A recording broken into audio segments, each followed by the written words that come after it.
My name is Timothy DeLaGhetto. I make YouTube videos, TV things, I rap, I'm funny a little bit. It's pretty much it, you know. I mean, before I started my creative journey on YouTube, I was just trying to find any way that I can to break into the entertainment industry. You know, I was fortunate enough to meet up with guys that wanted to do the same thing as me. So we would get together and make little short movies. This was before YouTube, before anything really. Just us trying to do it somehow.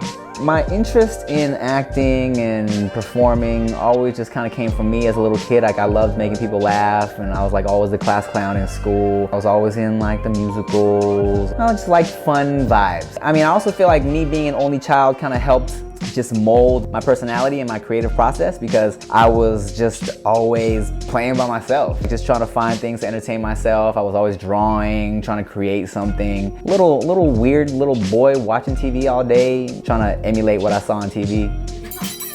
I don't want to do this anymore. There's no such thing as YouTube, you know. I kind of found it on accident. But then I thought, wow, this is crazy. I've never seen a website where you can upload anything from your own camera or your own phone, and they'll give you a code so you can share it. I thought this would be a good way for me and my boys to share our projects. And then I kind of just started doing little stupid videos just off my webcam. And since there weren't a lot of people making videos back then, my videos started to hit like these most viewed lists, and I thought, oh man, this might be a good way to just get my face out there, you know. I was just doing it just to get my face out there, just to have fun, really, right? I just wanted to make people laugh. When I started getting more views is the first time I realized that maybe people weren't familiar with people like me. Being an Asian dude and growing up where I grew up, people were confused by me just being me. That was a big reason why I wanted to be in the entertainment industry, was because I felt like a lot of the Asian dudes you saw on TV and in movies were the stereotype. You know, they're really quiet, they were nerdy. So I was like, let me show the world that Asian guys can be cool, you know, that we can be confident, you know what I'm saying? That we're not worried about the stereotype. And I knew it would inspire young Asian dudes be more comfortable with themselves, just by me being comfortable with who I am. My whole brand is kind of just built on me as a personality, you know, and me being just my authentic self. And I think that's what people appreciated. I think that's what kind of drew people towards me. Staying relevant on YouTube is kind of difficult, especially after 13 years, because, you know, everything changes, you know, the type of videos people like to watch changes. I think at the end of the day, the people that really have watched me and supported me watch because they're rooting for me as a person. They want me to win because they just appreciate that I'm just being real, you know? One of my favorite shows growing up was The Fresh Prince of Bel-Air. You know, I felt like The Fresh Prince kind of raised me. In my head, I was like, I'm gonna do everything Will Smith did. I made a plan for myself. It's called the Fresh Prince format. It was do everything Will Smith did. TV, rap, movies. I'm gonna be the Asian Will Smith. So there's an episode of The Fresh Prince where he tries to join a poetry club to meet girls, and he makes up a poem by a poet named Raphael DeLaGhetto. Burning love by Raphael DeLaGhetto. I'm doing it to get this girl. So that's my name is gonna pay homage to Fresh Prince, and just kind of I'm on this path to do everything Will Smith has done, you know. So that's why I took my name, Timothy DeLaGhetto. I was at a point where I was making YouTube videos and I was also going to school, and I remember feeling like I was doing okay at both, you know, because my time was kind of torn in between both things. And then so I had an opportunity to perform in Australia for the first time ever. I'd never been to Australia, but the performance was the same week as the first classes of the new semester. I'll just take the semester off, I'll go do these shows in Australia, and then I'll just come back to school the next semester, you know what I'm saying? So I went to Australia, had a great time, and then I just never went back. You know, I was really able to concentrate on the YouTube stuff is when you know, the money got good and things got consistent and the followers were growing. And so that's kind of was the turning point.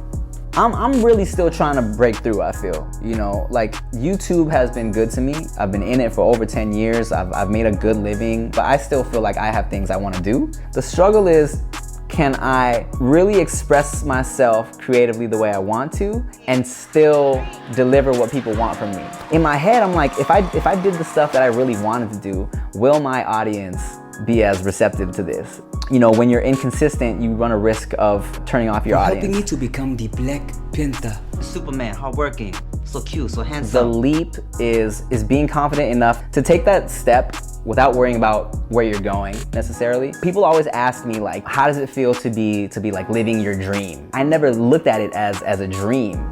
For me, I always looked at this as something realistic, a destination that you can see it on the map. You know, you always know it's there, but you just don't know how you're gonna get there. So it really all depends on the path you take that gets you there. But if you know it's there, if you keep moving forward, you'll get there eventually. Commit to it 100%, because I feel like a lot of people get so discouraged once something doesn't go the way they expect it to. You're gonna like get rejected so many times, and there's so many auditions I've gone on that I just, you know, I didn't get. But really all it takes is just like that one yes that can just change everything. Stick with it, keep doing it, even if you're feeling like it's not gonna happen. You just gotta keep going, you know?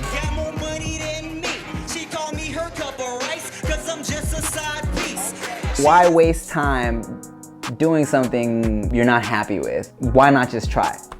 There's a couple quotes that I live by. Life isn't about what happens to you, it's about how you react to what happens to you. It's like, okay, yeah, I can be upset about this, or I can, you know, I can move on, or I can make the most out of it and just keep it moving and live my life. Whether you believe you can or you believe you cannot, you're right. Your life is in your own hands, you know what I'm saying? Like you can either know that you can do it, or you can tell yourself that you can't do it, and once you tell yourself that, like you're done, you know, because you're not even gonna make the attempt. It becomes frustrating when you feel like you put so much effort into something and you just don't get the results that you wanted. And there's a quote by Andre 3000 from Rosa Parks. It's an Outkast song. One of his lyrics, he says, so baby boy, you're only funky as your last cut. If you focus on your past, then your ass will be a has-what. And he's saying, if you keep focusing on your past successes, you know, it's gonna keep you in the past. So you have to keep on moving. Even if it doesn't work out the way you wanted, you can only just keep on going, you know what I'm saying? I was like, let me stop worrying about that old thing I did that didn't work, and let me just move on to the next one, keep moving like I always do, and just, you know, just all I can do is just work. I'm Timothy DeLaGhetto, and in 2006, I took the leap.